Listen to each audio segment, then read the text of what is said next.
خط ذریعہ ہوا کرتا تھا تو اس زمانے میں منع کر دیا گیا کہ عورتوں کو لکھنا نہ سکھاؤ، لڑکیوں کو لکھنا نہ سکھاؤ، اس لیے کہ اگر ان کو لکھنا سکھائیں گے تو ممکن ہے یہ مردوں سے رابطہ قائم کرے گی، مردوں کے ساتھ یہ تعلقات قائم کرے گی، تو جب لکھنا ہی نہیں آئے گا تو کوئی رابطے کی صورت پیدا نہیں ہوگی۔ لیکن آج تو ایک باپ اپنی بیٹی کو کمپیوٹر سیکھنے کے لیے بھیجتا ہے۔ میں پوچھتا ہوں آخر بیٹی کے لیے کمپیوٹر کی ضرورت کیا ہے؟ تمہیں کیا بیٹی کو نوکری سے لگانا ہے؟ یا معاذ اللہ بیٹی کو معاذ اللہ تم نے کسی آفس میں بھیجنا ہے؟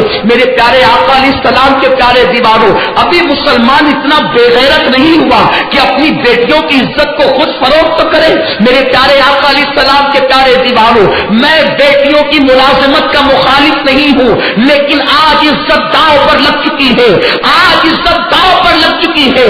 اسلام کی غیرت کا عالم یہ ہے۔ سیدی اعلیٰ حضرت امام اہل سنت امام احمد رضا خان محدث بریلوی فرماتے ہیں اپنی بیٹیوں کو سورہ یوسف کی تفسیر پڑھنے سے روکو، سورہ یوسف نہیں بلکہ اس کی تفسیر پڑھنے سے روکو۔ تفسیر کا ذکر کیا گیا ہے، پوچھا گیا کیوں؟ تو فرماتے ہیں بزرگوں نے فرمایا کہ اس کے اندر ایک عورت کے مکر کا ذکر آیا ہے، ایک عورت کی محبت کا ذکر آیا ہے۔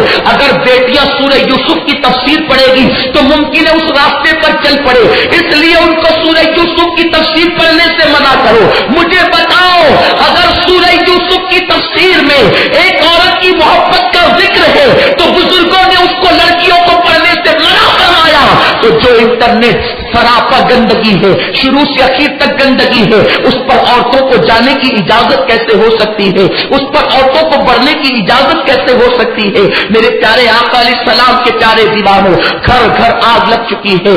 آج شوہر کا اعتماد بیوی پر قائم نہیں ہے، بیوی کا اعتماد شوہر پر قائم نہیں ہے۔ شوہر کے گھر سے چلے جانے کے بعد گھر بیٹھے ہوئے عورتیں مردوں سے گفتگو کر رہی ہیں اور مردوں سے بات چیت کر رہی ہیں، مرد بھی لگے ہوئے ہیں۔ میں نے کل کی گفتگو میں اس سلسلے میں بات عرض کر دی تھی کہ جو لوگ ان سارے معاملات میں لگے ہوتے ہیں، آج کل کے آوارہ لڑکوں کی فکر یہ بن چکی ہے، مزاج یہ بن چکا ہے، بس جو لڑکی ہنستی کھیلتی نظر آئے اس کو ناجائز تعلقات میں پھانس لو۔ جیسے بھورا گل کو دیکھ کر کے اس کی طرف بڑھتا ہے اور جب اس گل کا رس چوس لیتا ہے کبھی اس طرف رخ بھی نہیں کرتا۔ یہ صرف مسلم نہیں، ہندوستان میں تقریباً 70 سالہ پلان ہے۔ کچھ مشرکین نے یہ پلان بنایا، ہند کے مسلمانوں کو اگر کچلنا ہے تو ان کی بیٹیوں کے ساتھ ناجائز رابطے کرو اور تمہارے ناجائز بچے مسلم بچیوں کی پیٹ میں پرورش پاتے رہیں۔ ایک تنظیم ہے، میں اس کا نام نہیں لوں گا۔ تم کہاں ہو؟ تمہاری بیٹیوں کے پیٹ میں وہ اپنے حرام بچے پلوانا چاہتے ہیں، تمہیں فکر نہیں ہے؟ تم آرام سے سو رہے ہو۔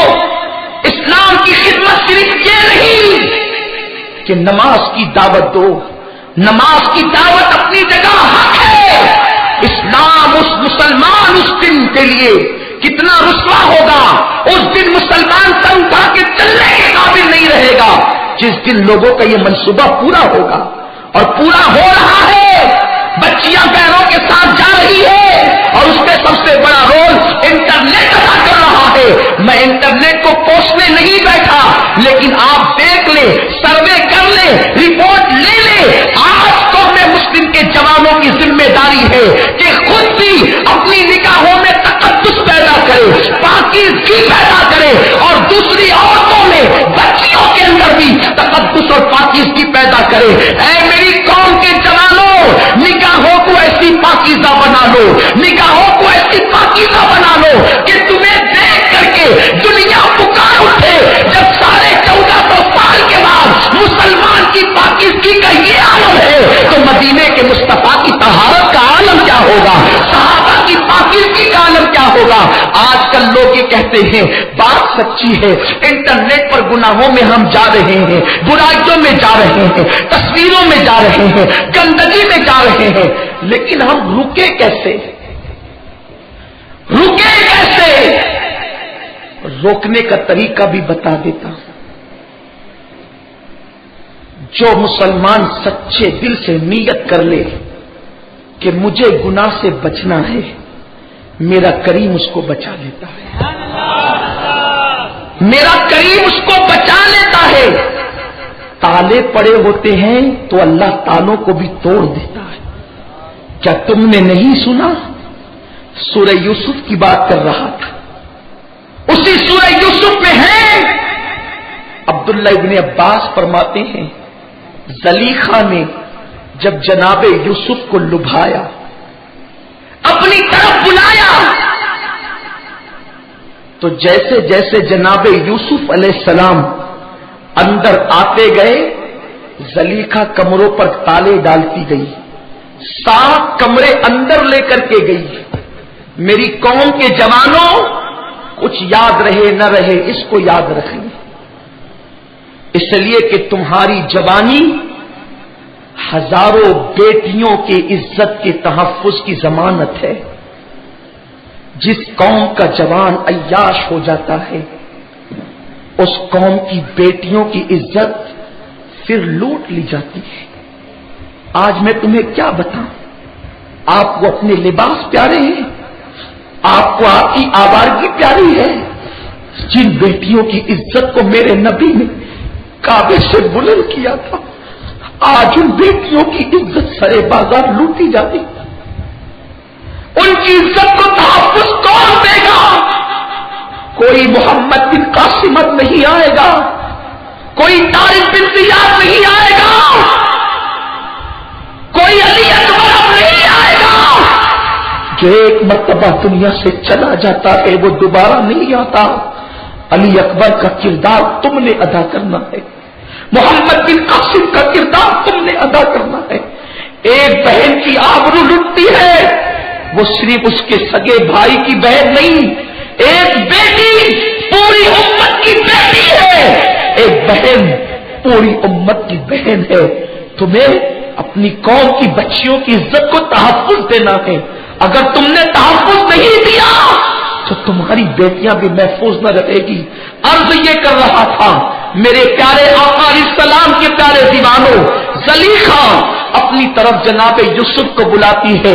جناب یوسف معصوم ہے، اللہ اکبر، جوانی کی عمر ہے، ابتدائے جوانی ہے۔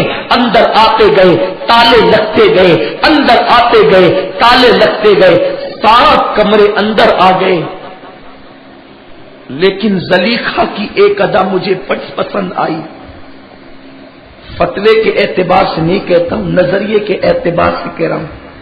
زلیخا نے جب یوسف علیہ السلام کو زنا کی دعوت دی تو اپنا دوپٹہ اتار کر جس بت کی وہ پوجا کرتی تھی، توجہ فرمائیں، زلیخا جس بت کی پوجا کرتی تھی اس بت کے منہ پر اپنا دوپٹہ ڈال دیا۔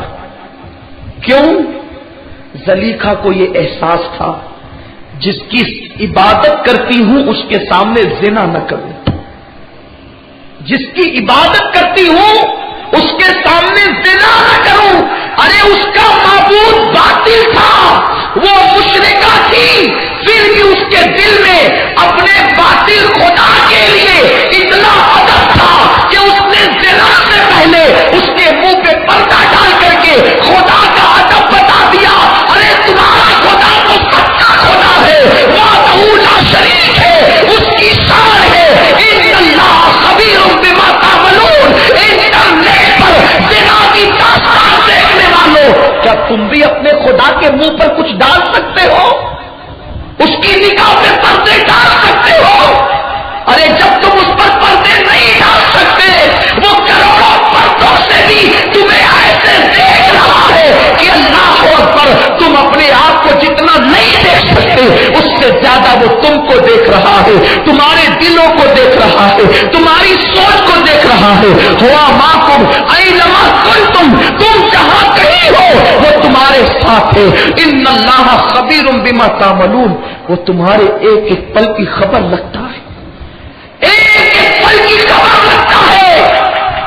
ایک دن تو موت کا فرشتہ آئے گا اور جسم کا رشتہ روح سے ٹوٹ جائے گا۔ اپنی جوانی پر اترانے والوں، اللہ کی بارگاہ میں ضرور پہنچنا ہے.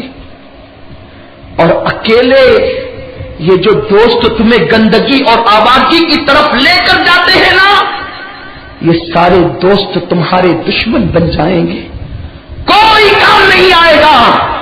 یہ منو مٹی کے نیچے دبا کر ایسے واپس لوٹیں گے جیسے کبھی پہچانتے ہی نہ تھے.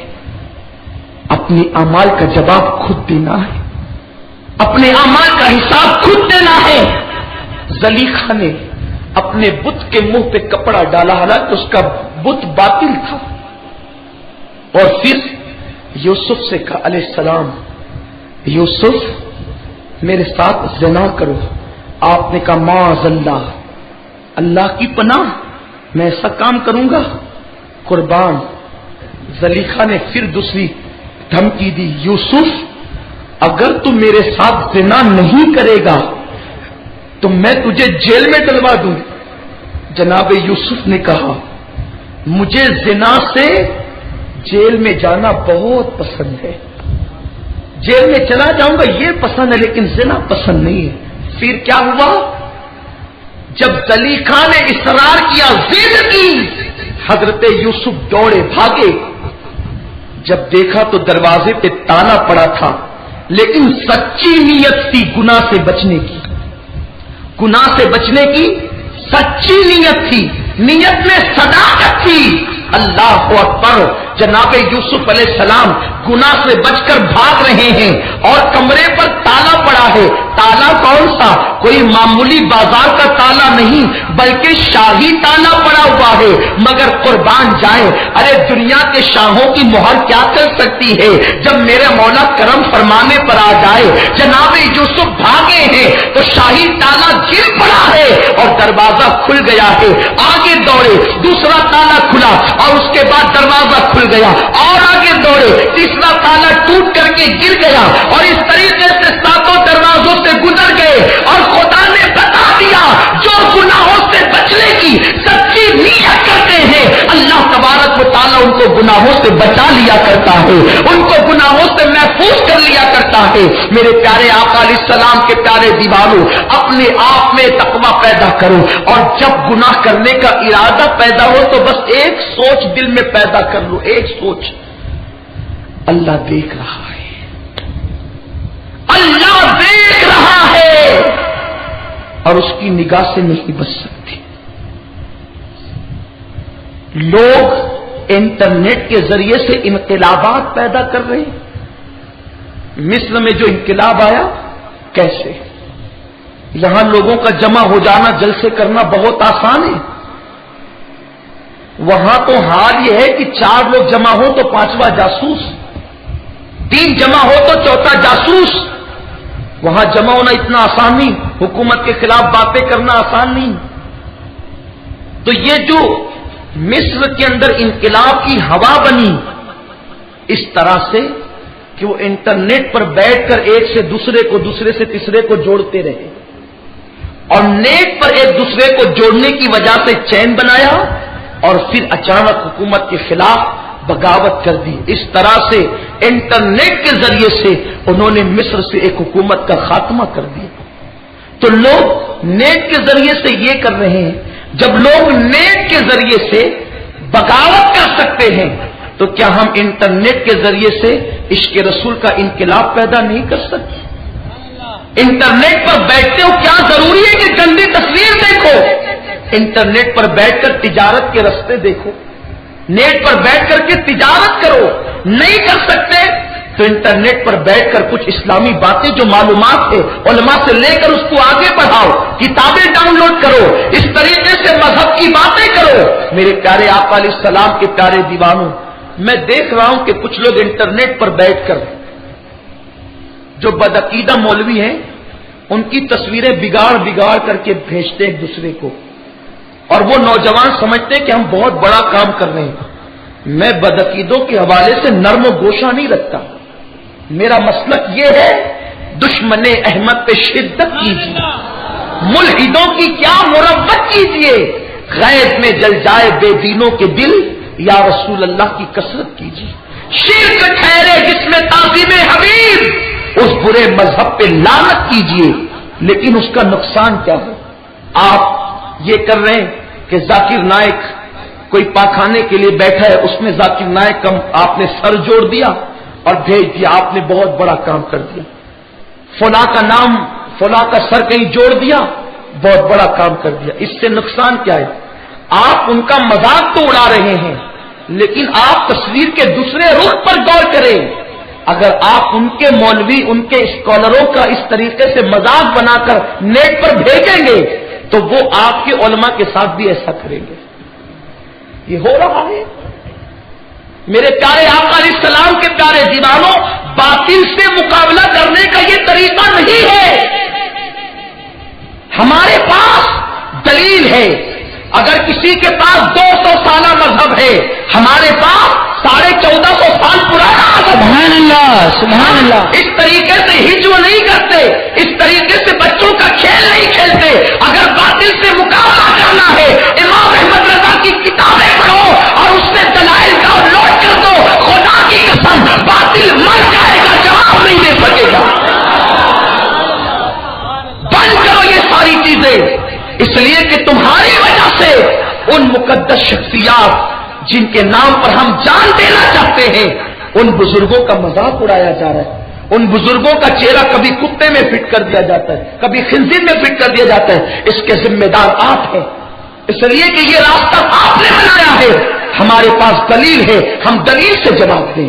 ہمارے پاس طریقہ یہی ہونا چاہیے، اور فحش باتوں کو تو عام کرنے کی اسلام نے اجازت ہی نہیں دی ہے۔ اہل سنت کا مسلک وہ مسلک ہے جو غوث پاک کا مسلک ہے، جو غریب نواز کا مسلک ہے، جو محبوب الہی کا مسلک ہے، جو قطب الدین بختیار کاکی کا مسلک ہے، اور اس صدی میں جو امام احمد رضا کا مسلک ہے وہ مسلک اہل سنت و جماعت ہے۔ جو میرے پیارے آقا علیہ السلام کے پیارے دیوانوں، انٹرنیٹ کا مس یوز نہ کریں۔ میں یہ نہیں کہتا یوز مت کرو، میں یوز کرنے سے منع نہیں کر رہا ہوں، میں مس یوز کرنے سے منع کروں۔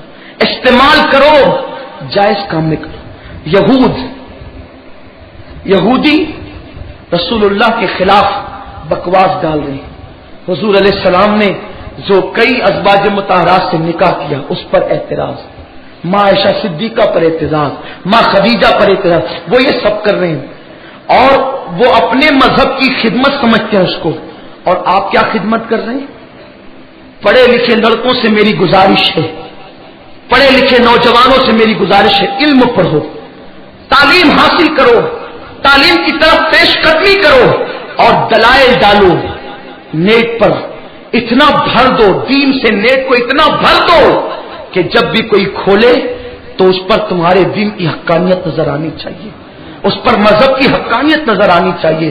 میرے پیارے آقا علیہ السلام کے پیارے دیوانوں، یہ کہنے چلا تھا، عرض یہ کرنے چلا تھا کہ اگر ہم گناہ سے بچنا چاہیں، اللہ ہمیں گناہوں سے بچا لیتا ہے۔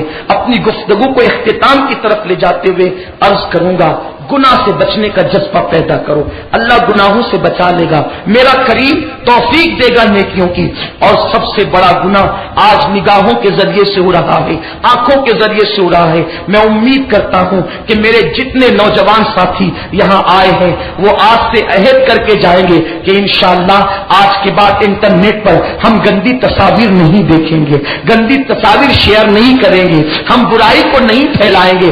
نیٹ کا استعمال ہوگا تجارت کے لیے، معاش کے لیے، تقویٰ کے لیے، مذہب کی اشاعت کے لیے، پرہیزگاری کے لیے۔ میرے پیارے آقا علیہ السلام کے پیارے دیوانوں، اور دل میں یہ جذبہ پیدا کرو کہ گناہوں سے جوانی کو بالکل پاک رکھیں گے، گناہوں سے جوانی کو بالکل بچا کر کے رکھیں گے۔ جو لوگ اپنی جوانی کو پاکیزگی میں گزارتے ہیں، نیکیوں کے ماحول میں گزارتے ہیں، ان کا بڑھاپا بڑا حسین ہوتا ہے، بڑا معزز ہوتا ہے، بڑا عزت دار ہوتا ہے۔ میرے پیارے آقا علیہ السلام کے پیارے دیوانوں، ایک نوجوان اللہ نے اس کو حسن عطا فرمایا، اللہ نے اس کو خوبصورتی عطا فرمائی، سب کچھ خدا نے دیا۔ وہ کپڑے کی دکان پہ نوکری کرتا تھا۔ ایک عورت کپڑے کی دکان پر آئی کپڑا خریدنے، جب اس جوان پر نظر پڑی تو اس کی نیت خراب ہو گئی، اس کی نیت بدل گئی۔ نیت بدلی، وہ کپڑا خریدے بغیر گھر واپس گئی، اور واپس جانے کے بعد اس نے اپنی قمیص سے کہا، جا اور جا کر کپڑے کی دکان کے مالک سے کہنا کہ میری مالکہ بہت پردے کی پابند ہے، بہت نیک ہے، ایک کام کرو کہ کپڑے کے تھان اس نے خریدنے ہیں، کچھ تھان وہ چیک کرے گی، پسند آئیں گے تو خریدے گی، لیکن ساتھ میں تم کسی مزدور کو بھیجو، خوائی نہ خوائی وہ اپنا مزدور ضرور بھیجے گا۔ کنیز گئی اور جا کر کے اس نے ایسا مبالغہ کیا کہ دکان کے مالک کو لالچ آ گئی اور اس نے بہت سارے تھان دیے، اور تھان دے کر اسی اپنے نوکر کو جو بیچارہ نیک تھا لیکن خوبصورت تھا، پرہیزگار تھا، اس کو ساتھ کر دیا۔ جب وہ نوجوان پہنچا، کپڑے کے تھان پھینکنے شروع کیے تو عورت نے کہا کپڑے سے اچھا تو تو لگتا ہے، اور چونکہ دروازہ بند ہو چکا تھا کہا کہ میرے ساتھ برائی کر۔ اس جوان نے کہا اللہ کی پناہ، میں گناہ کروں گا، اللہ سے ڈر۔ لیکن جب کچھ لوگوں کے اوپر شیطان سواری ہو جائے نا، پھر اسے دنیا کی کوئی طاقت روک نہیں سکتی۔ اللہ سے دعا کرو، اللہ گناہوں سے بچائے۔ میرا کریم اگر بچائے تو شرابی ولایت کی منزل پالے، چوروں کو مقام قطبیت مل جائے، اور اللہ کی نگاہ رحمت کسی سے ہٹ جائے تو صاحب جبہ و دستار عیاشی کے معاملات میں کود پڑے۔ یہ تاریخ ہے، یہ تاریخ ہے۔ اللہ سے توفیق مانگو، اللہ سے بے نیاز نہ ہو جانا، 5 وقت کی نماز پہ نہ اترانا، اپنے تقوی اور اپنی پرہیزگاری پہ کبھی ناز نہ کرنا، اس سے عرض کرنا کریم اپنے کرم کا صدقہ ہمیں گناہوں سے بچا لے۔ دعاؤں میں شامل کر لو اس دعا کو، اس دعا کو اپنی دعاؤں میں نازل کر لو۔ اللہ ہم تیری پناہ مانگتے ہیں گناہوں سے، شیطان اور نفس کی شرارت سے۔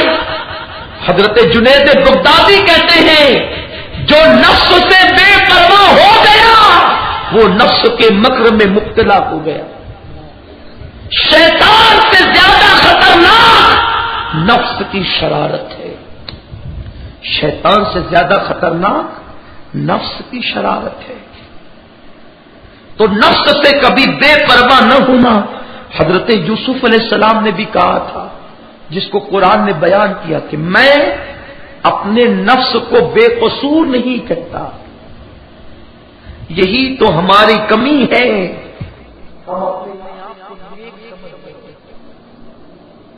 ہم اپنے آپ کو پرہیزگار سمجھ بیٹھے۔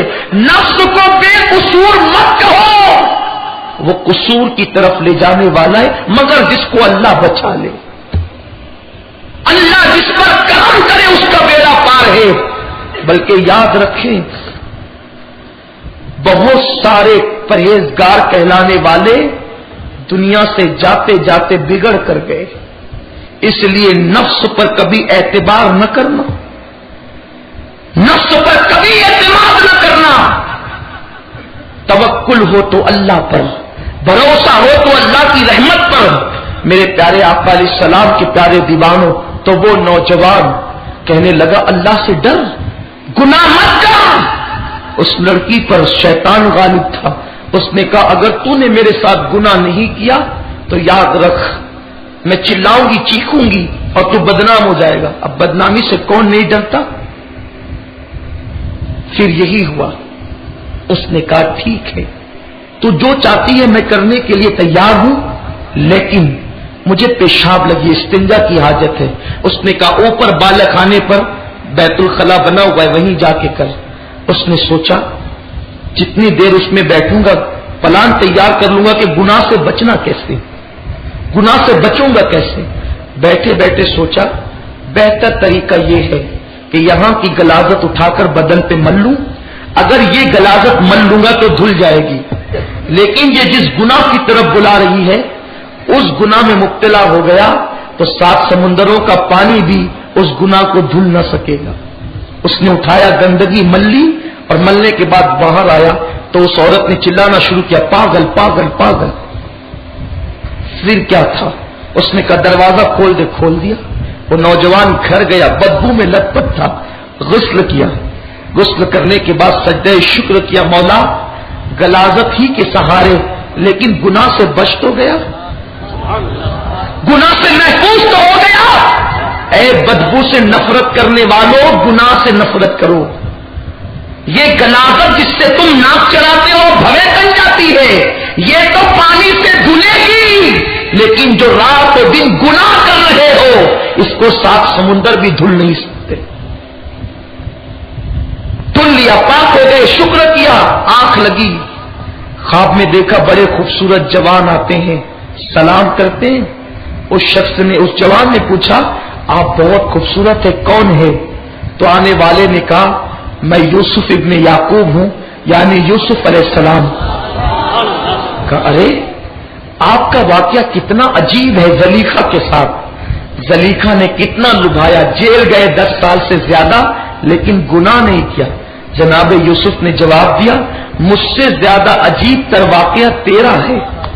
نبی تو معصوم ہوتا ہے، وہ بچ جائے وہ تو اللہ اس کو بچا ہی دیتا ہے، لیکن تو نے اپنے بدن پر غلاظت مل کر تو نے اپنے آپ کو بچا لیا، بڑا کام کیا۔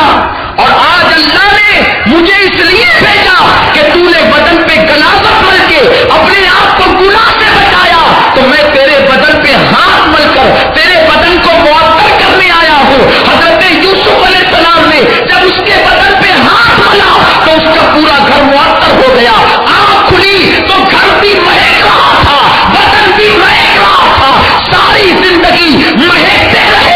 انتقال ہوا تو جسم بھی مہکا، کفن بھی مہکا۔ لکھنے والوں نے لکھا جب ان کو قبر میں رکھا گیا تو آج تک ان کی کفن، ان کی قبر مہک رہی ہے، قبر نعرے رکھنے کا یہی نام، آخرت تو مہکے گی، دنیا میں قبر مہک رہی ہے۔ اس لیے ظاہر کو پاکیزہ بنانے والوں باطن کو پاکیزہ بنانے کی کوشش کرو۔ اور یہ فتنہ اتنا خطرناک فتنہ ہے، خاص طور پر جو انٹرنیٹ سے فتنہ بڑھ رہا ہے نا، یہ عورتوں کا فتنہ، یہ فتنہ ایمان لیتا ہے، ایمان کا دشمن ہے۔ اگر مجھے ساری زندگی اس عنوان پہ بولنے کے لیے کہا جائے تو میں مشکور رہوں گا بلوانے والوں کا، کیونکہ میں سمجھتا ہوں کہ اگر اسی فتنے سے ہماری قوم بچ گئی ایمان سلامت لے گی۔ آقا فرماتے ہیں بنی اسرائیل میں سب سے پہلے جو فتنہ پھیلا وہ عورتوں کے ذریعے سے پھیلا، اور آقا فرماتے ہیں مجھے ڈر ہے کہ میری امت میں جو فتنہ پھیلے گا وہ بھی عورتوں کے ذریعے سے پھیلے گا۔ بس ایک حدیث پاک علامہ ابن الجوزی کے حوالے سے اپنے الفاظ میں بیان کر کے گفتگو ختم کرتا ہوں۔ میرے سرکار نے اپنی قوم کو آگاہ کیا عورتوں کے فتنے سے، اور نیٹ پر دیکھیں ابتدا جیسے شروع کرے وہ عورت کی تصویر۔ آدمی بچ کیسے سکتا ہے؟ لیکن بچے گا وہی جس کی نگاہوں میں مدینہ منورہ کے جلوے بسے ہوں گے۔ اور یاد رکھنا ایک آنکھ میں 2 یار کبھی نہیں بچ سکتے، ایک آنکھ میں 2 یار کبھی نہیں بچ سکتے، یا تو مدینے کے تاجدار کو بسا لو یا پھر دنیا کے حسن کو بسا لو۔ اب فیصلہ تم نے کرنا ہے کہ کسے بسانا ہے۔ ارے حضور مفتی اعظم جیسا قطب الوقت کہتا ہے کچھ ایسا کر دے میرے کردگار آنکھوں میں، کچھ ایسا کر دے میرے کردگار آنکھوں میں، ہمیشہ نقش رہے روئے یار آنکھوں میں، وہ نور دے میرے پروردگار آنکھوں میں کہ جلوگر رہے رخ کی بہار آنکھوں میں۔ صحابہ